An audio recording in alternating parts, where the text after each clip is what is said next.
into the rights of it become so much of us that people may not know where directly they should report. Honorable Speaker, we have tortured those who are already tortured. Honorable Speaker, a child who have been abused in a family by step brothers, by step father, Honorable Speaker, or stepmother, Honorable Speaker, they don't know where to report. They go to the Kenya National Human Rights Commission. They are told this is a gender issue. They will move from gender issue. They will be told since the child may be a person with disability, they should go and report in the National Council for Persons with Disability. Honorable Speaker, we torture those who are already been tortured, Honorable Speaker. Some of these infringement of human rights, Honorable Speaker, in our tradition, are some issues that you don't want to bring them out to the open, Honorable Speaker. When you are supposed to report to 3 commissions, 4 commissions, Honorable Speaker, you better hide the information, Honorable Speaker, because you did not want this information, because some of them, like gender-based violence, Honorable Speaker, sexual abuses, Honorable Speaker, there are issues that are private, and you need confidentiality, Honorable Speaker, and privacy, Honorable Speaker. But how do you get confidentiality and privacy when you have to report to 3 or 4 commissions, Honorable Speaker? Honorable Speaker, again, when it comes to the issue of expenditure, Honorable Speaker, we are spending so much dealing with the same issue, Honorable Speaker. Honorable Speaker, I really support the merger of the National Gender and Equality Commission and the Kenya National Human Rights Commission, so that they become the Kenya National Human Rights and Equality Commission. Otherwise, it will be very expensive to maintain them. Some of us in the disability movement, Honorable Speaker, were saying we also need our own commission, the National Disability Commission of Kenya. I heard in the BBI that they wanted the Youth Commission of Kenya. Honorable, how many commission can we have? Older persons will also demand their own commission, Honorable Speaker.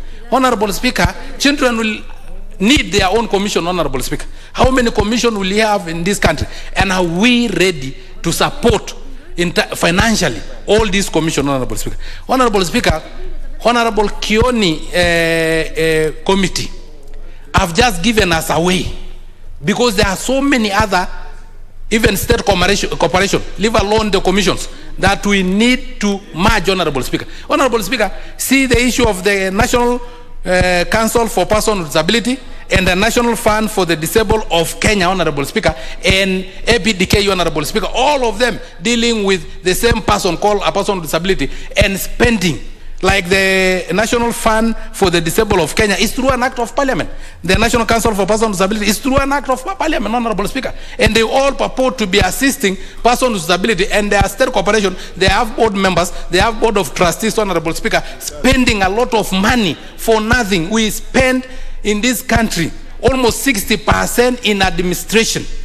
Little goes to the intended beneficiaries, Honorable Speaker. That is why, if you find the National Gender and Equality Commission, they are telling us they need more funds. Why? They don't have offices in every constituency. How can they have offices in every constituency if we have to have 10 commissions dealing with the same issue? Can we have 10 offices in every constituency dealing with the same issue? But when we merge them, the resources will become more. They can be able to have offices in every constituency without any additional fund, Honorable Speaker. Honorable Speaker, and I support Honorable Kioni, Honorable Speaker, because he said we will have a transition. In his bill, we'll have a transition. We will have the National Gender and Equality Commission chairperson becoming a vice chair, and the chair of the Kenya National Human Rights Commission becoming the chair of the now new Kenya National Human Rights and Equality Commission, Honorable Speaker. Honorable Speaker, this will be able to address all our issues. We will be very comfortable reporting our issues as persons with disability to the Kenya National Human Rights. Human, you know, I'm a human being created in the image and likeness of God, and Equality Commission. But I'm not comfortable as a person with disability to report my issues as a person with disability to National Gender, and Equality Commission, Honorable Speaker. I'm not comfortable, Honorable Speaker. Even I know the children are not comfortable. Older persons are not comfortable, Honorable Speaker, because the name itself betrays the function of that particular commission, Honorable Speaker. Honorable Speaker, this suggestion is a suggestion that I urge this House, let us all support, let us merge this one, and let it be the beginning of cutting on our wage bill. Currently, our wage bill is way beyond 53%, Honorable Speaker. Honorable Speaker, having a wage bill of above 53% mean that this country will go into an economic meltdown, because we cannot be able to afford to maintain all these boards, Honorable Speaker, and all these commissions. Honorable Speaker, some of these commissions were created politically so that we can have soft landing spots to friends, to relatives, to even brothers, Honorable Speaker, so that when a politician is defeated, they have a soft landing spot. If I have a girlfriend that I need her to be having an earning, they have a soft landing spot, because we have so many commissions, we have so many parastatals. Imagine a country like Kenya having more than 270 state corporations. Doing what, Honorable Speaker? There are so many state corporations dealing with droughts. There are so many state corporations, Honorable Speaker, dealing with famine. There are so many state corporations, Honorable Speaker, dealing with forest. Honorable Speaker, we need to lean up and clean our state corporation, merge them if it is possible, like the way the committee led by Honorable Kioni have shown us the way. When this House support this merger, it will save a lot of money for Kenyans, and it will be the direction that this House will take, and this House will have a legacy of cutting on the exorbitant wage bill without laying off workers and without necessarily, Honorable Speaker, reducing services that are delivered to citizens of this country. So, Honorable Speaker, I do support 100% and urge the whole House, including Honorable Fatuma Gedi, let us support this one for the sake of this country, for the sake of saving, and for the sake of even women being in the mainstream of the Kenya National Human Rights and Equality Commission. We need those equalities as a person with disability. We need those equalities as marginalized groups. We need those equalities for those who are women, but we can all have in one house, one umbrella that will be decentralized to even ward level, to constituency level, so that it can deal with these issues once and for all. The National Gender and Equality Commission is based in Nairobi. Somebody from Turkana have to spend around 5,000 to travel to come and seek their services in Nairobi. It is not possible, Honorable Speaker. So, Honorable Speaker, I support. The Honorable Obara Akinyi, member for Kabondo Kasipul. Janet, what was this all about? What about it? The Honorable Obara, you have. You had.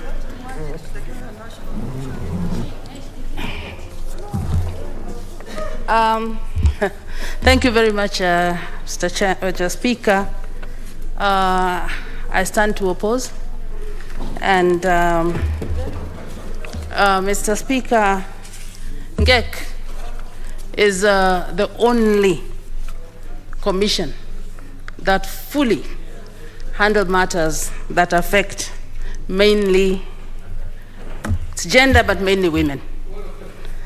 And I believe that women issues, which are a constituency on their own, stand to be lost in this body that encompasses all those other areas. So, Mr. Speaker, I stand to ask that we retain NGEK as is, and we can set other commissions that handle the matters of disability and all those other things. Mr. Speaker, there's one area that previous speaker mentioned, which I thought was a bit demeaning to the women fraternity. Mr. Speaker, there is no way that when you talk about merging and on the same breath, you are also talking about those commissions that people put their girlfriends. And I would beg that he withdraws that statement. Thank you very much. I oppose. Let me hear the voice of the youth, the Honorable Member for Dagoretti South. Thank you very much, Mr. Speaker. And yes, I am youthful, but by any definition, I am not youth, because by the UN definition, youth is anyone up to the age of 24, and by the definition of our Constitution, is anyone under 40. So I want to own the term youthful MP, but I am not youth by definition of the law. Thank you very much, Mr. Speaker. And I want to stand and support this bill by the committee. And even before I get into the flesh of this bill, I'd like to commend this committee, Mr. Chair. I think it is important for us to recognize the work done by hard-working committees, and the COIC committee is one of those very hard-working committees, Mr. Speaker. Mr. Speaker, I have had opportunity to appear before this committee under the able leadership of the Honorable Jeremiah Kioni, leading very esteemed and ranking members of this House, the Honorable Kaluma, the Honorable TJ Kajwang, and other honorable esteemed ranking members. And I do want to say that this is one of the committees that deserves a mention and a commendation in the 12th Parliament for the work that they have done in this session. Mr. Speaker, this bill is not only timely, it is even urgent, Mr. Speaker. It was urgent many years ago. The bringing together of these Article 59 commissions, Mr. Speaker, and bringing them under one roof is important business, Mr. Speaker. The new Kenyan National Human Rights and Equality Commission is a timely idea, Mr. Speaker. As we have been told here, there have been situations where Kenyans have been aggrieved, and even one homogeneous group of Kenyans has had to go to different doors, different buildings, different organizations to seek restitution and justice, while they could have gotten the same from under one roof, Mr. Speaker. On only that one count, that we can be able to handle our rights issues from one commission, Mr. Speaker, I do support.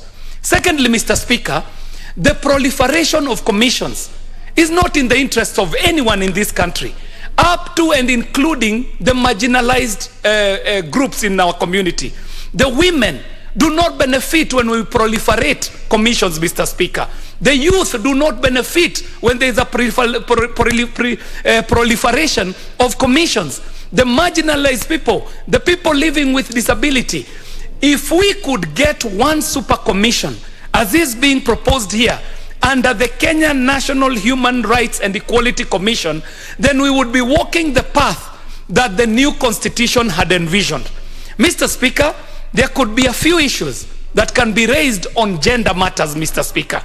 But we've got to remind ourselves that when we as a country were crafting the Constitution of Kenya 2010, we were all in agreement that there are some issues that will be transitional issues, that will have a sunset clause, Mr. Speaker. So we've got to accept 10 years after the promulgation of the Constitution, it is time to start retiring some of these issues that had sunset clauses, that had a timeline to them, and let us start consolidating our institutions so that we can have a thinner, leaner, more effective government, Mr. Speaker.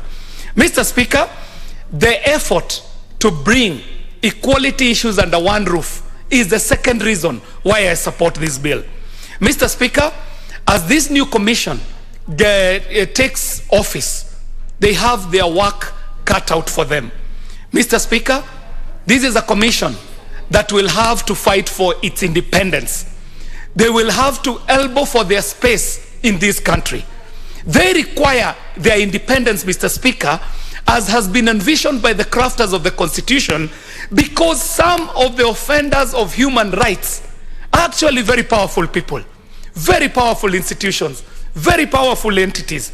So this commission will have on its entry as a first order of business to stamp their authority and to also showcase their independence when they're handling very high profile cases of human rights abuses. Mr. Speaker, over 10 years, over a decade after we promulgated the Constitution, this country is still grappling with very basic rights, Mr. Speaker. I, as a city dweller, know that the Constitution does guarantee proper and quality education for all. The same Constitution guarantees water, clean, affordable drinking and domestic water. The same Constitution guarantees sufficient nutritious food for every individual in this country. Mr. Speaker, 10 years after the promulgation of this Constitution, some of these basic rights are still a pipe dream. They are still so far-fetched for some of the people who are dealing in the capital city, the biggest city in East and Central Africa. So as we talk human rights, this commission will have to start from the basics as we approach, as we go on to the more loftier aspirations of better human rights. Mr. Speaker, I did say that some of the offenders of human rights are very high ranking officials, institutions and entities. One of the biggest offenders of human rights, Mr. Speaker, is the state itself. Just in the recent history, we realize that the state has been competing with COVID in killing its own people, Mr. Speaker. The number of people who have been killed in this duration of lockdowns, in this duration of cessation of movements, in this duration of curfews, is competing with the number who have been killed by the pandemic, COVID. So the question begs, Mr. Speaker, what kind of a country is this where the state is in constant war with its own people? These are people killed by the bullet that is bought by the taxes that the common man pays, Mr. Speaker. So the Kenyan National Human Rights and Equality Commission has its work cut out for itself, Mr. Speaker. The extrajudicial killings that we witness every day in the city are an issue that should be addressed by this commission. Mr. Speaker, it is in this duration of the pandemic that we have seen untold demolitions, untold offending of human rights, where we have criminalized trade in this city. Today, Mr. Speaker, it is more dangerous to be a trader in this city than it is to be a criminal. You stand a higher chance to be shot by a stray bullet in this city if you are a small hustler, a small trader, than you are if you are a criminal.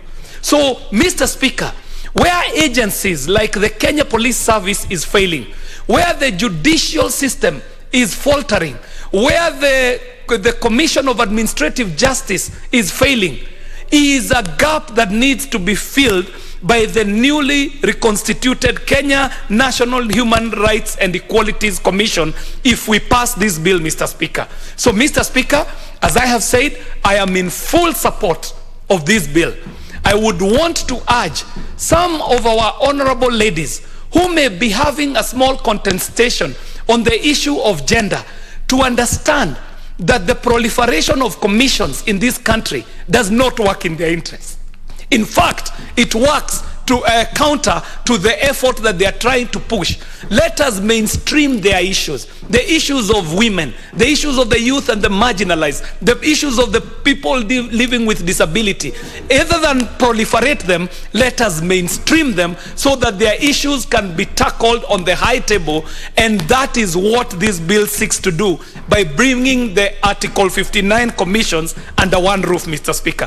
Mr. Speaker, with that, I do support. And the final issues I would like to mention is that there is a matter that I brought to this committee, Mr. Speaker, very well handled by this committee.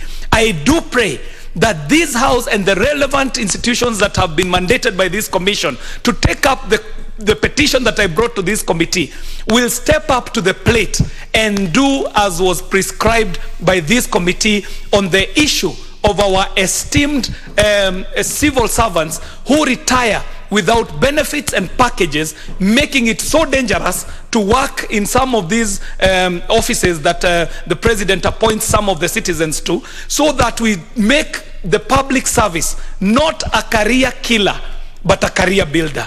Thank you very much, Mr. Speaker, for this opportunity, and I vehemently and strongly support the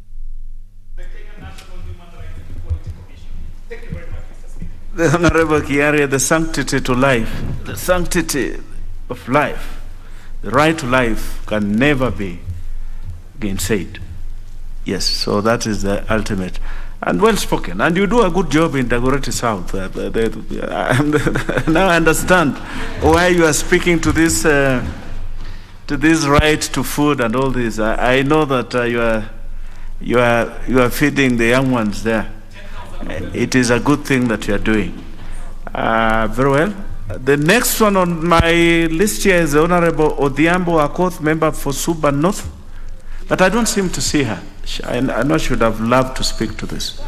I will give the next opportunity then to the Honorable Adagala Kahai, member for Vihiga.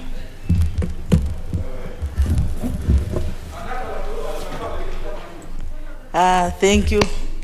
Thank you, Mr. Speaker, sir. Mr. Speaker, sir, protect me from 001.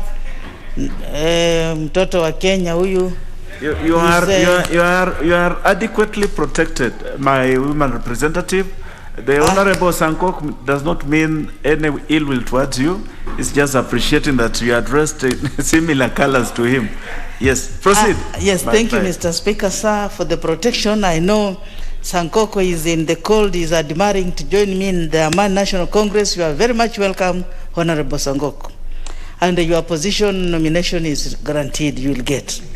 Yeah, thank you, Mr. Speaker, for giving me this chance to speak on this matter, on this human rights amendment bill. Mr. Speaker, I was disturbed in my thinking when a honorable member, and I think for that reason is Honorable Sankok, when he said that when these commissions are made, girlfriends and what of people are picked to head or to do those kind of things. I think that is very wrong. That when you are demeaning the women, and you should not. The women are the future.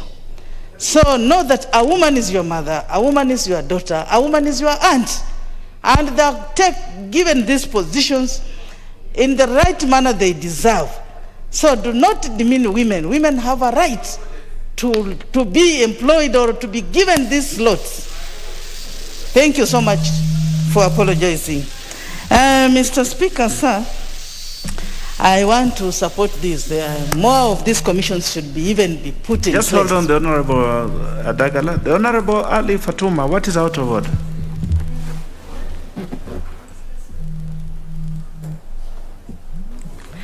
Mr. Speaker, thank you very much. Mr. Speaker, this is House of Record. If indeed what we're hearing from Honorable Adagala and also Honorable, I think another Honorable member mentioned about girlfriend being appointed to this position, Mr. Speaker, we cannot proceed with this matter. Honorable Sankok has to apologize or substantiate the girlfriends that he knows that were given this position, Mr. Speaker. We are offended as women and we cannot continue with this discussion, Mr. Speaker. Yes. Yes. Apologize. The Honorable Getty, you must know the rules. If that point had been raised when the Honorable Sankok was on his feet, then the Speaker would have dealt with it. But the Honorable Sankok? Yes, I don't think anybody appoints his girlfriend to any position in this country. People are appointed because they have qualifications. Honorable Speaker, let me apologize because I did not actually mean to be rude to the women folk because I started by saying like Raila appointed his brother to Yala and that there are possibilities of appointing even girlfriends and boyfriends. So I do sincerely apologize and withdraw and should be expunged from the Hansard because I didn't really mean that. That is enough. The Honorable Adagala, proceed. Yeah, thank you, Mr. Speaker. I want to say that even more commissions should be put in place. Like we should have the Women Commission, we should have the Youth Commission, and even the Children Commission. These commissions should be put in place so that they can work for the people of Kenya. We don't want to see any group left behind. We want to see every section covered very well. And even the positions should be distributed in the regional, in all regions in Kenya. Because right now, keeping in mind, we have a shortage of job opportunities. Our youth are languishing in the streets. Our sons and daughters have degrees and they're just languishing in the streets. So if such commissions can be put in place so that our children can get employment, Mr. Speaker, sir, I support and thank you very much. The Honorable Shabir, member for Kisumu East. Thank you, Honorable Speaker, sir.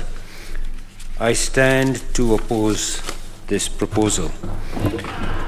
Never has it been common sense to merge two sick institutions unless there is a common strength, unless there is synergy. These two have no synergy. They were working on different issues. You cannot consolidate. If you are saying that you're trying to consolidate because of expenses, it doesn't make sense.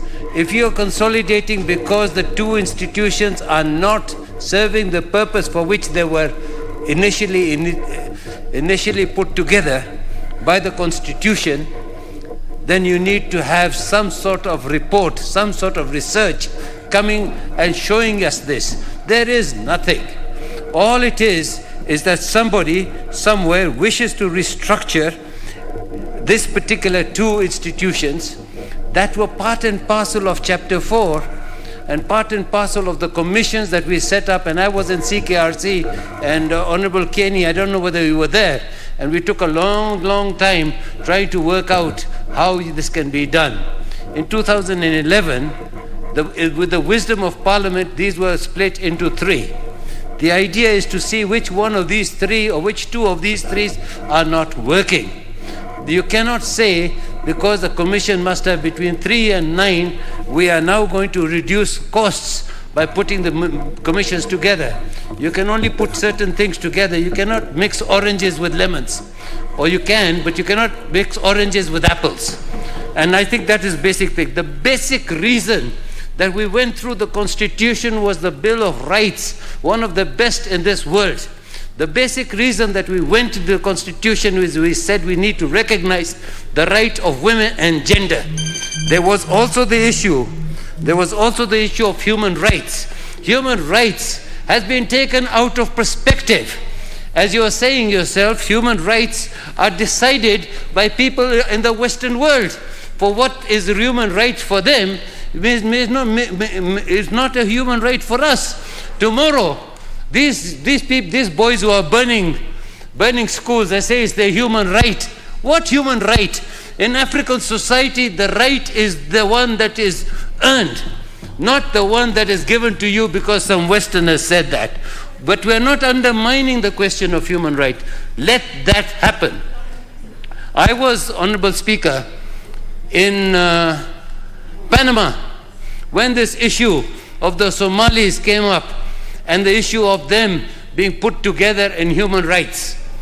The situation was clearly out of place, and it was put with different reason to embarrass Kenya.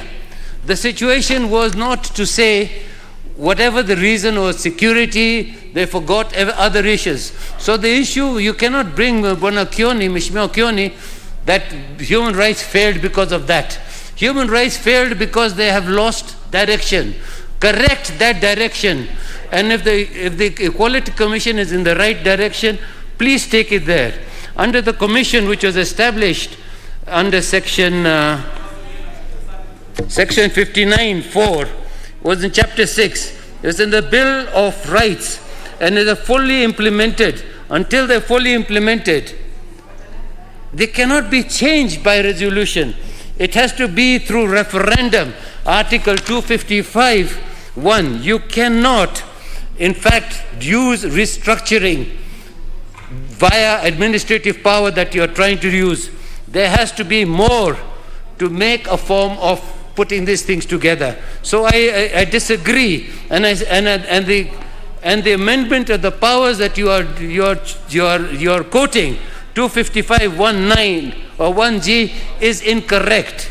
I think the merging will erase all gains made in the promotion of gender inequality.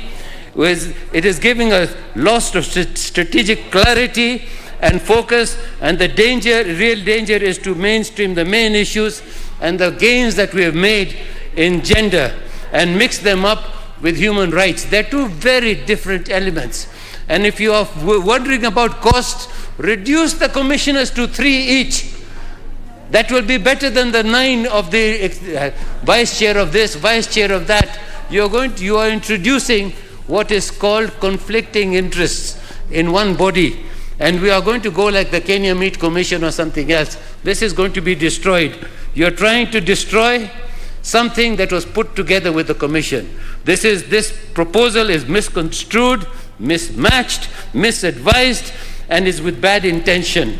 And I totally object to this particular merging. You must consolidate and your strength. You cannot merge your weaknesses. Consolidate your strengths, and this proposal here is not consolidating strengths. It is going through the back door, trying to alter the ideas and the visions and the mission that we had when we were in CKRC between the years 2000 and before. Where were you when we were being tear gassed? You were not there. Where were you when this was happening? You were not there. I was there. And the situation is, that is why 001 is walking around like a king. It's because we gave him that power. We gave him that recognition. And that's why he grew up. Now, I sit in the Finance Special Funds Committee. And in Special Funds, they wanted to bring a Wezo Fund, Youth Fund, Women's Fund, all together. Up to date, now 4 years, they have not been able to do a thing. What they have done is they've destroyed whatever works the Wezo Fund was doing, the Youth Fund was doing, the Women's Fund was doing. They have actually put a stop at it.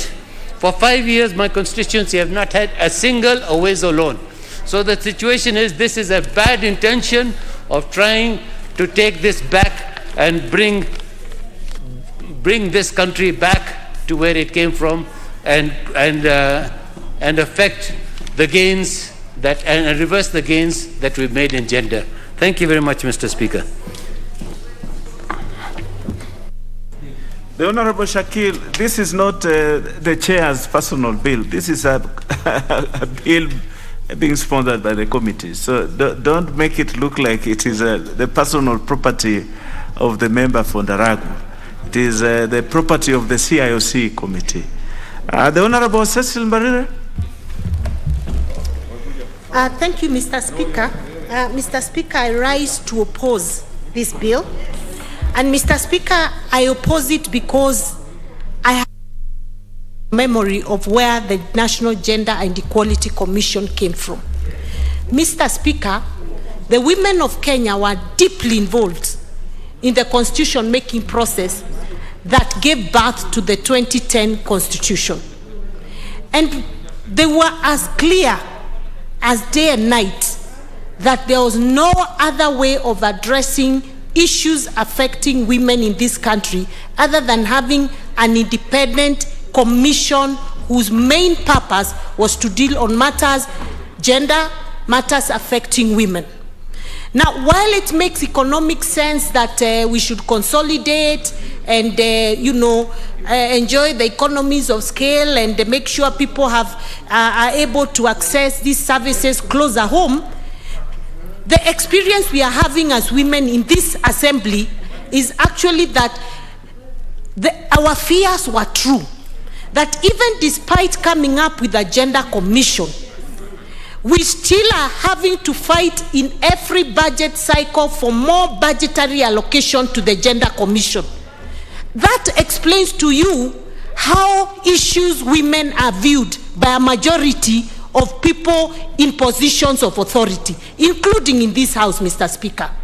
So when you tell us that we will even be better taken care of when we are under a bigger umbrella commission, we don't get it. Because the experience practically is that actually we are not getting what we ought to get so that the Gender Commission can perform their functions better, Mr. Speaker. Mr. Speaker, the question I would want to know is who was involved in the drafting of this bill? How much public participation took place to arrive to this decision? Was there a study or a survey done, or even any form of consultative process done to understand from the women of Kenya whether they were satisfied with the commission as is, and whether they were willing for this commission to be put under an umbrella bigger commission? If that didn't happen, we are doing a disservice to the women of this country. If that didn't happen, Mr. Speaker, we must remember some of the things that were raised in court concerning any effort to amend the constitution of this country. That a few people cannot sit and out of their own, motion decide, you know what, we don't need the Gender Commission here, let us put it here, and you do not go back to the rationale and justification that was brought forth by the stakeholders that made that happen. So unless we are involved, I wish to tell the chair of ICIOC, unless you involve the women of Kenya, unless you have a document to bring to us, to show us that the Gender Commission has not performed as should, and the reasons why it may not have performed as it should, we are not going to board this bus.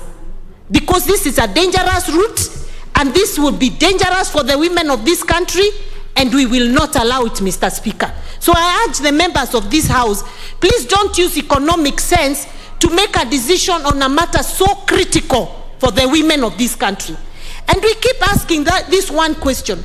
How come when it comes to women, matters economics are brought forth?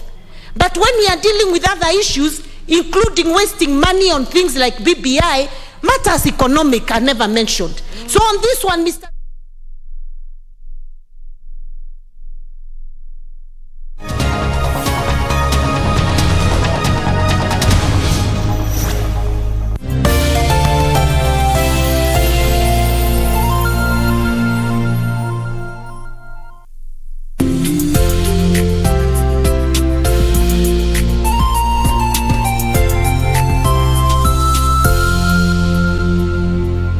Ili kupata skiza tune hii ya Warumi 8, bonyeza *811 *963#. Nina hakika kwamba hakuna kinachoweza kukutenga na upendo wa Mwenyezi Mungu. Si kifo, si malaika, si vitu tulivyokuwa navyo au tutakavyokuwa